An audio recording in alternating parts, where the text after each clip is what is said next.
सिर्फ मनाना नहीं है, तो हमें किताबों के पास जाना है, तो ये उनके लिए रियल मायने से श्रद्धांजलि होगी, आदरांजलि होगी। नमस्कार, आप देख रहे हैं मातृ गौरव। मैं हूं व्यास कुमार। आज 15 अक्टूबर भारत के पूर्व राष्ट्रपति एपीजे अब्दुल कलाम का जन्म दिवस।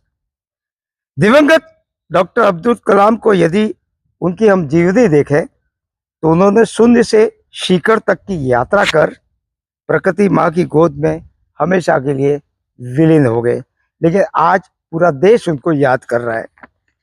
उनका जीवन एक कुशल वैज्ञानिक, करीब 30 विद्यापीठों से डॉक्टरेट की उपाधि, पद्म भूषण, पद्म विभूषण, भारत रत्न जैसे अवार्ड प्राप्त हमारे पूर्व राष्ट्रपति एपीजे अब्दुल कलाम का जीवन देखे तो अभावों में भी गुजरा, लेकिन उनके पास जो पुस्तक संग्रह था वही उनका उत्तम गुरु साबित हुआ।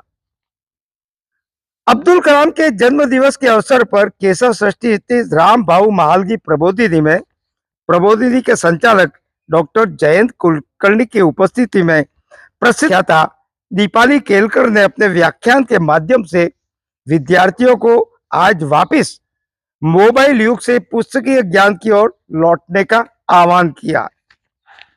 उन्होंने बताया कि पुस्तकों का जीवन में महत्वपूर्ण स्थान है।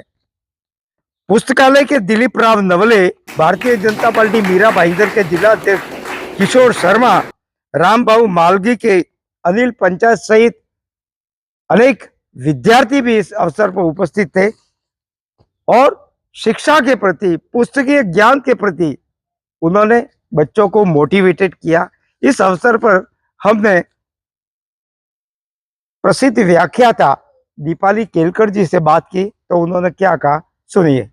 मैडम, आज हमारे भारत के पूर्व राष्ट्रपति एपीजे अब्दुल कलाम जी का जन्म दिवस है, जिन्होंने हमेशा शिक्षा पर जोर दिया, जीवन भर उन्होंने पढ़ाई की।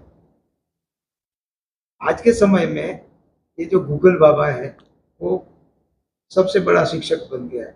लोगों का पूरा ध्यान मोबाइल की ओर है, लोग पुस्तकें पढ़ना नहीं चाहते।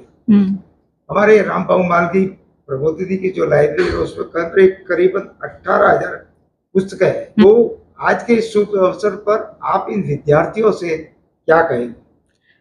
मुझे सब विद्यार्थियों से यही कहना है कि गूगल गुरु तो है, इंटरनेट गुरु है, उसका भी इस्तेमाल कीजिए, लेकिन किताबें जो है वो रियल मायने में गुरु है, सच मायने में गुरु है, ऐसे हम बोल सकते हैं। जैसे मैंने आज के संवाद में कहा कि वो हमेशा हमारे साथ रहते हैं, वो एक उसका एडवांटेज है।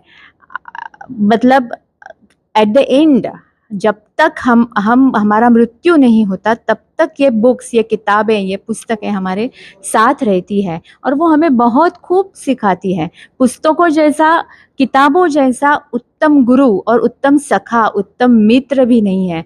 तो किताबें पढ़ी है और हम लोग बहुत भाग्यशाली है कि हमारे मराठी में, हिंदी में, अंग्रेज़ी में इतनी सारी किताबें हैं कि हमारा लाइफ जो है, हमारा जीवन, हमारा आयुष्य वो कम पड़ेगा उसके लिए। इतनी सारी हजारों, लाखों, हजारों भी नहीं, असंख्य, अगणित हम जो बोलते हैं, जिसकी गिनती नहीं हम कर सकते, इतनी सारी किताबें उपलब्ध है और वो राह देख रही है कि कोई अच्छा पढ़ने वाला आए, हमें पढ़े, हमें देखे, हमें स्पर्श करे, उसके लिए वो भी राह देख रहे हैं। तो किताबें पढ़िए, यही मैं इस अवसर पर कहना चाहती हूँ।